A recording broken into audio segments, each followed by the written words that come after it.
दोस्तों फाइनली अब हमारी वायुसेना की उस रिक्वायरमेंट को पूरा करने की तैयारी को शुरू कर दिया गया है जिस रिक्वायरमेंट के तहत रशिया और इजराइल भारत से दुगनी कीमत को वसूलना चाहते थे। दरअसल पूरा मामला कुछ इस प्रकार है कि कल हमारी डिफेंस एक्विजिशन काउंसिल की मीटिंग के दौरान 6 अवाक्स को अप्रूवल दिया गया है और अब इस एक्सेप्टेंस ऑफ नेसेसिटी के बाद हमारे नेत्रा मार्क 1 अवाक्स के ऊपर काम करना शुरू कर दिया जाएगा। इस समय हमारी वायुसेना 3 की संख्या में फाल्कन अवाक्स का इस्तेमाल करती है और इन अवाक्स को हमने IL-76 एयरक्राफ्ट के बेसिस पर बनाकर तैयार किया है और इन IL-76 एयरक्राफ्ट के ऊपर हमने इजरायली ओरिजिन की फाल्कन रेडार को लगाया हुआ है और इस रेडार की सबसे खास बात यह है कि ये 360 डिग्री में टारगेट का पता लगाने में सक्षम है। साल 2004 में जब फाल्कन अवाक्स को लिया गया था उस समय हमारी वायुसेना ये चाहती थी कि 2 और फाल्कन अवाक्स को खरीदकर अपने बेड़े में शामिल किया जाए, लेकिन उस समय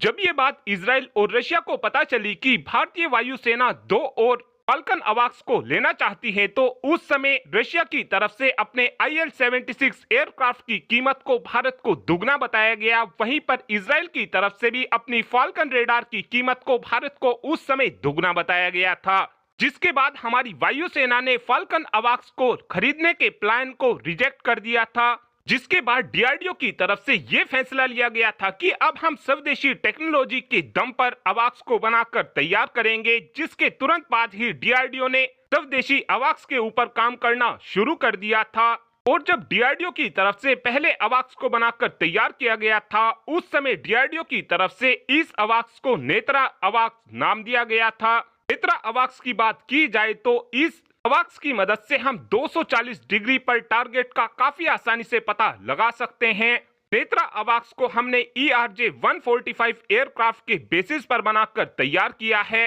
जिस समय DRDO ने इन अवाक्स को बनाना शुरू किया था उस समय DRDO की तरफ से 3 नेत्रा मार्क 1 अवाक्स को बनाकर तैयार किया गया था, जिसमें से 2 नेत्रा अवाक्स को तो DRDO ने हमारी वायुसेना को दे दिया था और एक अवाक्स को DRDO ने अपने पास ही रख लिया था और इस अवाक्स का इस्तेमाल DRDO की तरफ से टेस्ट बेड के तौर पर किया जा रहा था। लेकिन उसके बाद DRDO की तरफ से इस अवाक्स को भी हमारी वायुसेना को दे दिया गया था, लेकिन अब बताया यह जा रहा है कि DRDO की तरफ से फिर से उस अवाक्स को वापस ले लिया गया है और अब DRDO का प्लान यह है कि इस अवाक्स के अंदर रेडार को ऑप्टिमाइज किया जाएगा और अब DRDO की तरफ से ये भी प्लानिंग की जा रही है कि हम ERJ-145 एयरक्राफ्ट पर इम्प्रूव रेडार को लगाएंगे और इस रेडार के ERJ-145 एयरक्राफ्ट पे लग जाने के बाद नेत्रा मार्क 1 अवाक्स बनकर तैयार होगा और इन्हीं नेत्रा मार्क 1 अवाक्स को हमारी वायुसेना 6 की संख्या में इस समय लेना चाहती है।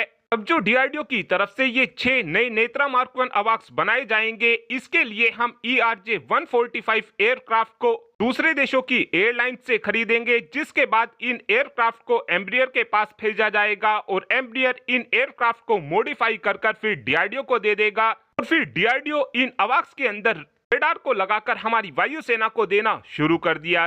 देगा। इस प्रोग्राम के बाद DRDO की तरफ से नेत्रा मार्क 2 अवाक्स को भी बनाकर तैयार किया जाएगा और इस नेत्रा मार्क 2 अवाक्स के लिए डिफेंस एक्विजिशन काउंसिल और हमारी कैबिनेट कमेटी ऑन सिक्योरिटी की तरफ से पहले ही अप्रूवल को दे दिया गया है। इस नेत्रा मार्क 2 अवाक्स को हम एयरबस के A321 एयरक्राफ्ट के बेसिस पर बनाकर तैयार करेंगे और इस समय बताया यह जा रहा है कि भारतीय वायुसेना की तरफ से फ्यूचर में 18 अवाक्स का इस्तेमाल किया जाएगा।